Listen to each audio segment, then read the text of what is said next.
Hello friends, welcome back to my channel.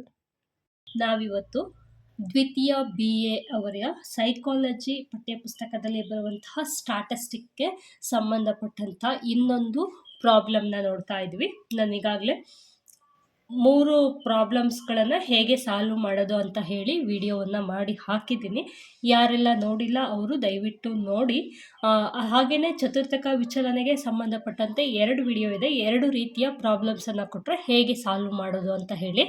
So ಈಗ ನಾವು next ನೋಡ್ತಾ ಇರುವಂತಹ ಒಂದು ಪ್ರಾಬ್ಲಮ್ ಯಾವುದಪ್ಪ ಅಂತಂದರೆ, ಸರಾಸರಿ ವಿಚಲನೆಯನ್ನು ಕೇಳಿದ್ದಾರೆ. ಯಾವುದೋ ಒಂದು ಪ್ರಶ್ನೆ ಪತ್ರಿಕೆಯಲ್ಲಿ ನಾವು ನೋಡಿದ್ವಿ, ಸರಾಸರಿ ವಿಚಲನೆಯನ್ನು ಕಂಡುಹಿಡಿಯಿರಿ ಅಂತ ಹೇಳಿ ಕೇಳಿದರು. ಸೊ ನಾವು ಇಂಥ ಒಂದು ಪ್ರಶ್ನೆಯನ್ನು ಕೇಳಿದರೆ ಯಾವ ರೀತಿ ಪ್ರಾಬ್ಲಮ್ನ ಸಾಲ್ವ್ ಮಾಡೋದು ಅಂತ ಹೇಳಿ ನೋಡೋದಾದರೆ, ಈಗ ಇಲ್ಲಿ ಒಂದಷ್ಟು ದತ್ತಾಂಶಗಳನ್ನು ಕೊಟ್ಟಿದ್ದಾರೆ. ಈ ದತ್ತಾಂಶಗಳನ್ನು ನೋಡೋದಾದರೆ ಇಲ್ಲೊಂದಷ್ಟು ದತ್ತಾಂಶವನ್ನು ಕೊಟ್ಟಿದ್ದಾರೆ. ಏನು ದತ್ತಾಂಶವನ್ನು ಕೊಟ್ಟಿದ್ದಾರೆ ಅಂತಂದರೆ 40, 35, 43, 38, 34, 37, 35, 36, 32 ಹಾಗೂ 41 ಅಂತ ಹೇಳಿ ಒಂದಿಷ್ಟು ದತ್ತಾಂಶಗಳನ್ನು ಕೊಟ್ಟಿದ್ದಾರೆ. ಈ ದತ್ತಾಂಶಗಳನ್ನು ನಾವೇನು ಮಾಡಬೇಕು ಫಸ್ಟಿಗೆ ಅಂತಂದರೆ, ಸರಾಸರಿಯನ್ನು ಮೊದಲಿಗೆ ಕಂಡುಹಿಡಿದು ಅದಾದ ನಂತರ ನಾವೇನು ಮಾಡಬೇಕು, ಸರಾಸರಿ ವಿಚಲನೆಯನ್ನು ಕಂಡುಹಿಡಿಬೇಕಾಗತ್ತೆ. ಸರಾಸರಿಯನ್ನು ನಾವು ಹೇಗೆ ಕಂಡುಹಿಡಿಯೋದು ಅಂತಂದರೆ, ನಾವು ಹಿಂದಿನ ವಿಡಿಯೋದಲ್ಲಿ ಮತ್ತು ಕಳೆದ ವರ್ಷ ಸಹ ಕಲ್ತಿದ್ವಿ ನಾವು ಸರಾಸರಿಯನ್ನು ಹೇಗೆ ಕಂಡುಹಿಡಿಯೋದು ಅಂತಂದರೆ, ಇಲ್ಲಿ ಏನೆಲ್ಲ ದತ್ತಾಂಶಗಳನ್ನು ಕೊಟ್ಟಿದ್ದಾರೆ ಆ ಎಲ್ಲ ದತ್ತಾಂಶಗಳನ್ನು ಕೂಡಿಸೋದು, ಅದನ್ನು ಇಲ್ಲಿ ದತ್ತಾಂಶಗಳ ಸಂಖ್ಯೆ ಎಷ್ಟಿದೆ ಅಷ್ಟರಿಂದ ಭಾಗಿಸಿದ್ರೆ ನಮಗೆ ಏನು ಸಿಗತ್ತೆ, ಸರಾಸರಿ ಸಿಗತ್ತೆ. ಸೊ ನಾವೀಗ ಏನು ಮಾಡಬೇಕು, ಇಲ್ಲಿ ಕೊಟ್ಟಿರುವಂತಹ ಎಲ್ಲ ದತ್ತಾಂಶಗಳನ್ನು ತಗೊಳ್ಳೋಣ. 40 plus 35 plus 43 plus 38 plus 34 plus 37 plus 35 plus 36 plus 32 plus 41.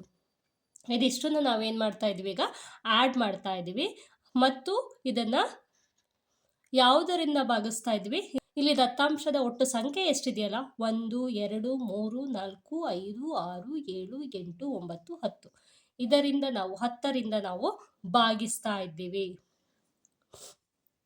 ಸರಾಸರಿಯ ಸೂತ್ರ ಆಲ್ಮೋಸ್ಟ್ ಎಲ್ಲರಿಗೂ ಗೊತ್ತಿದೆ ಅಂತ ಅಂದ್ಕೊಳ್ತೀನಿ. X bar equal to x divided by sigma x divided by n ಅಂತ ಹೇಳಿ ಲಾಸ್ಟ್ ಇಯರ್ ಕಲ್ತಿದ್ವಿ, ನೆನಪಿದೆಯಾ? ಈಗ ಇದೇ ಒಂದು ಸೂತ್ರ ಏನಿದೆಯಲ್ಲ, ಈ ಸೂತ್ರವನ್ನು ನಾವಿಲ್ಲಿ ಅಪ್ಲೈ ಮಾಡ್ತಾ ಇರುವಂತಹದ್ದು. ಓಕೆನಾ? ಸೂತ್ರ ನಾನು ಬರೆದಿಲ್ಲ, ಮರ್ತ್ಬಿಟ್ಟೆ.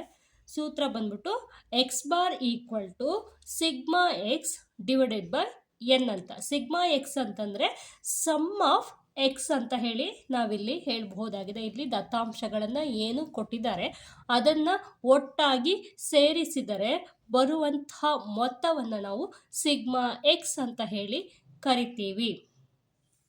ಸೊ ನಾವೀಗ ಇದಿಷ್ಟನ್ನು ಸೇರಿಸ್ಬೇಕು. ಇದಿಷ್ಟನ್ನು ಸೇರಿಸಿದಾಗ ಎಷ್ಟು ಬರುತ್ತೆ ನಮಗೆ, ಎಕ್ಸ್ ಬಾರ್ ಈಕ್ವಲ್ ಟು 371 ಬರುತ್ತೆ. ಅದನ್ನು ಮತ್ತೆ ಇಲ್ಲಿ 10 ಇತ್ತು, ಹಾಗೆ 10 ಬರ್ಕೊಂಡಿದ್ವಿ. 371ಇಂದ ಡಿವೈಡೆಡ್ ಬೈ ಎಷ್ಟು, 10 ಮಾಡಬೇಕಾಗತ್ತೆ. ನಮಗೆ ಈಗ ಉತ್ತರ ಎಷ್ಟು ಬಂತು, 37.1 ಬಂತು. ಕಾಣಿಸ್ತಾ ಇದೆಯಲ್ಲ, 37.1 ಬಂತು.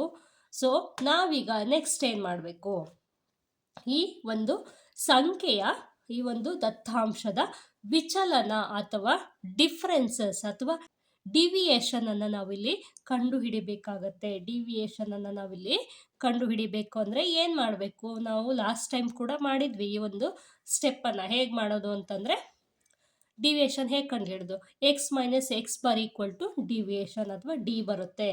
ಹೇಗೆ ಮಾಡೋದು ಅಂತಂದರೆ, ಈ ಎಕ್ಸ್ನಲ್ಲಿ ಬರುವಂತಹ ದತ್ತಾಂಶ ಏನಿದೆಯಲ್ಲ ಅದರಿಂದ ನಾವೀಗ ಕಂಡು ಹಿಡಿದ್ವಲ್ವ ಸರಾಸರಿಯನ್ನು ಅಥವಾ ಮೀನನ್ನು ನಾವೇನು ಕಂಡು ಹಿಡಿದಿವಲ್ಲ ಅದನ್ನು ಮೈನಸ್ ಮಾಡಬೇಕು. ಇದರಿಂದ ದತ್ತಾಂಶದಿಂದ ಸರಾಸರಿಯನ್ನು ಮೈನಸ್ ಮಾಡಿದ್ರೆ ಬರುವಂತಹ ಉತ್ತರವೇ ನಮಗೆ ಸಂಖ್ಯೆಯ ವಿಚಲನ ಅಥವಾ ಡಿವಿಯೇಷನ್ ಆಗಿರುತ್ತೆ.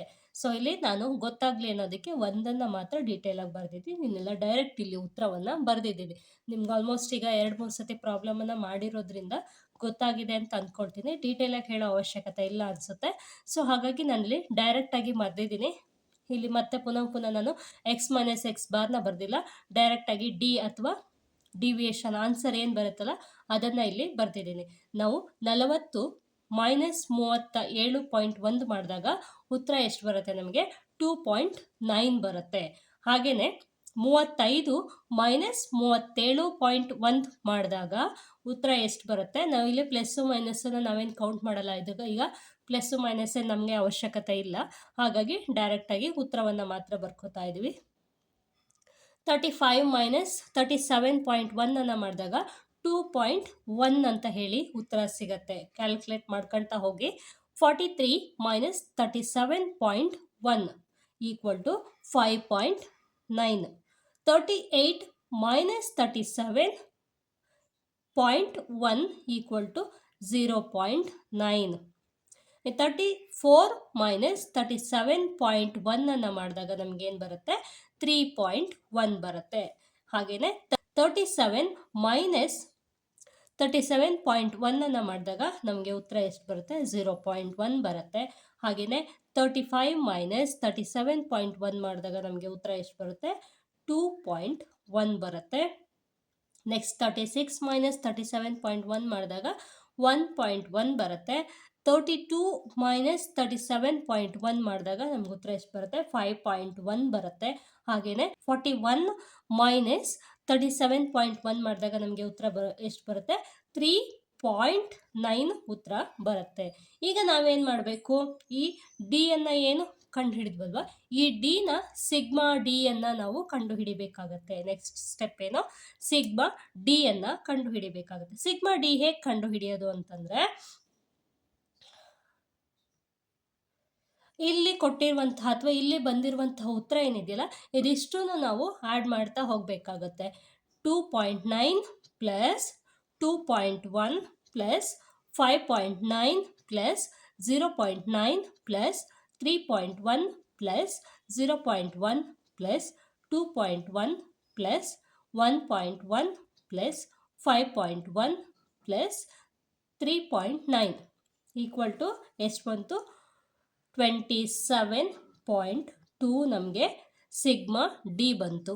ಈಗ ನಮಗೇನು ಸಿಕ್ತು, ಸಿಗ್ಮಾ ಡಿ ಸಿಕ್ತು. ನಾವೀಗ ನೆಕ್ಸ್ಟ್ ಸ್ಟೆಪ್ ಏನು, ತುಂಬ ಈಸಿಯಾಗಿರುವಂಥದ್ದು ಅಲ್ವಾ ಇದು, ಸರಾಸರಿ ವಿಚಲನ ಅಥವಾ ಮೀನ್ ಡಿವಿಯೇಷನ್ ಅನ್ನು ನಾವು ಕಂಡು ಹಿಡಿಬೇಕಾಗುತ್ತೆ. ಮೀನ್ ಡಿವಿಯೇಷನ್ ಹೇಗೆ ಕಂಡು ಹಿಡಿಯೋದು ಅಂತಂದರೆ ವೆರಿ ಈಸಿ. ಎಮ್ ಡಿ ಅಥವಾ ಸರಾಸರಿ ವಿಚಲನ ಈಕ್ವಲ್ ಟು ನಮಗಿಲ್ಲೇನು ಬಂತಲ್ವಾ, ಸೂತ್ರವನ್ನೇ ಹಾಕಿಲ್ಲ ನಾನಿಲ್ಲಿ, ಸೂತ್ರ M D equal to sigma D divided by N. ಇದು ಸೂತ್ರ ಆಗಿರುತ್ತೆ. ಈ ಸೂತ್ರವನ್ನು ಹಾಕಬೇಕು. ಸೂತ್ರಗಳೆಲ್ಲ ಸ್ಕಿಪ್ ಆಗಿಬಿಟ್ಟಿದ್ದಾವೆ. ಸೂತ್ರವನ್ನು ಹಾಕಬೇಕು. ಈ ಸೂತ್ರಕ್ಕೆ ಈ ಒಂದು ದತ್ತಾಂಶಗಳನ್ನು ಅಪ್ಲೈ ಮಾಡಬೇಕಾಗತ್ತೆ. ಏನಂತ, ಎಮ್ ಡಿ ಈಕ್ವಲ್ ಟು ಅಥವಾ ಸರಾಸರಿ ವಿಚಲನ ಈಕ್ವಲ್ ಟು ಸಿಗ್ಮಾ ಡಿ ಅಂತಂದರೆ ಏನು, ನಾವಿಲ್ಲಿ ಕಂಡು ಹಿಡಿದ್ವಲ್ವಾ 27.2 ಅಂತ, ಅದನ್ನು ಹಾಕಬೇಕು. Divided by N. ಎನ್ ಅಂತಂದರೆ ನಮಗೆ ಗೊತ್ತು, ಇದು ಎಷ್ಟು ಇರುತ್ತೆ, ಎಷ್ಟು ಸಂಖ್ಯೆಗಳಿರುತ್ತೆ ಅದನ್ನು ನಾವು ಎನ್ ಅಂತ ಹೇಳ್ತೀವಿ. ದತ್ತಾಂಶಗಳ ಒಟ್ಟು ಸಂಖ್ಯೆ ಎನ್ ಆಗಿರುತ್ತೆ. ಸೊ ನಾವೀಗ 27.2 ಡಿವೈಡೆಡ್ ಬೈ 10 ಅಂತ ಹೇಳಿ ಮಾಡಿದಾಗ ನಮಗೆ ಉತ್ತರ ಎಷ್ಟು ಬರುತ್ತೆ 2.72 ಬರುತ್ತೆ. 27.2 ಡಿವೈಡೆಡ್ ಬೈ 10 ಈಕ್ವಲ್ ಟು 2.75 ಬರುತ್ತೆ. 75 ಬರುತ್ತೆ. ಸೊ ಆನ್ಸರ್ ಈಸ್ 2.75 ಆಗಿರುತ್ತೆ. ಸರಾಸರಿ ವಿಚಲನೆ ಈಸ್ ಈಕ್ವಲ್ ಟು ಸರಾಸರಿ ವಿಚಲನೆ ಈಕ್ವಲ್ ಟು 2.75. ಇಲ್ಲಿ ಅರ್ಥ ಆಯ್ತಾ? ಏನಾದರೂ ಡೌಟ್ಸ್ ಇದೆಯಾ? ತುಂಬ ಈಸಿಯಾಗಿರುವಂಥ ಸ್ಟೆಪ್ಪು, ನಾವು ಈಗಾಗಲೇ ಮಾಡಿರೋದ್ರಿಂದ ಇಲ್ಲೇನು ಕಷ್ಟಪಡುವಂಥದ್ದಿಲ್ಲ. ಈ ಒಂದು ಪ್ರಶ್ನೆಯನ್ನು ಕೇಳಿದ್ರೂ ಸಹ ನಿಮಗೆ ಉತ್ತರ ಬರೆಯೋದಕ್ಕೆ ಗೊತ್ತಿರಬೇಕು. ಸೆಕೆಂಡ್ ಇಯರ್ ಬಿ ಎನಲ್ಲಿ ನಿಮಗೆ 3 ರೀತಿಯ ಸ್ಟ್ಯಾಟ್ಸಲ್ಲಿ ಸಂಬಂಧಪಟ್ಟಂತಹ ಪ್ರಶ್ನೆಗಳನ್ನು ಕೇಳುವಂತಹ ಸಾಧ್ಯತೆ ಇರುತ್ತೆ. ಒಂದು ಮಾನಕ ವಿಚಲನೆ, ಇನ್ನೊಂದು ಸರಾಸರಿ ವಿಚಲನೆ, ಚತುರ್ಥಕ ವಿಚಲನೆ. ಅದರಲ್ಲಿ ನಾವು ನೋಡಿದಂತಹ ಎಲ್ಲ ಪ್ರಶ್ನೆ ಪತ್ರಿಕೆಗಳಲ್ಲೂ ಸಹ ಮಾನಕ ವಿಚಲನೆಯನ್ನು ಕಂಪಲ್ಸರಿಯಾಗಿ ಕೇಳಿದ್ದಾರೆ. ಹಾಗೆಯೇ ಒಂದು ಪ್ರಶ್ನೆ ಪತ್ರಿಕೆಯಲ್ಲಿ ಸರಾಸರಿ ವಿಚಲನೆ, ಇನ್ನು ಮಿಕ್ಕಿದ ಪ್ರಶ್ನೆ ಪತ್ರಿಕೆಯಲ್ಲಿ ಚತುರ್ಥಕ ವಿಚಲನೆಯನ್ನು ಕೇಳಿದ್ದಾರೆ. ಚತುರ್ಥಕ ವಿಚಲನೆಯಲ್ಲೂ ಸಹ 2 ರೀತಿಯ ಲೆಕ್ಕಗಳನ್ನು ಮಾಡೋದಕ್ಕೆ ಕೇಳಿದ್ದಾರೆ. ಅದು 2 ಸ್ಟೆಪ್ಗಳನ್ನು ಅಥವಾ ಅದು 2 ರೀತಿ ಹೇಗೆ ಮಾಡಬೇಕು ಅನ್ನೋದನ್ನು ನಾನು ಈಗಾಗಲೇ ನಿಮಗೆ ತೋರಿಸ್ಕೊಟ್ಟಿದ್ದೀನಿ. ಯಾರಾದರೂ ಆ ವಿಡಿಯೋಗಳನ್ನು ನೋಡಿಲ್ಲ ಅಂತಂದರೆ ದಯವಿಟ್ಟು ನೋಡಿ. ಇದಿಷ್ಟು ನಿಮಗೆ ಅರ್ಥ ಆಗಿದೆ ಅಂತ ಅಂದ್ಕೊಳ್ತೀನಿ. ಇದ್ರ ಬಗ್ಗೆ ಏನಾದರೂ ಡೌಟ್ಸ್ ಇದ್ದರೆ ದಯವಿಟ್ಟು ಕೇಳ್ಬೋದು. Thank you for watching. Keep watching. Take care. Bye.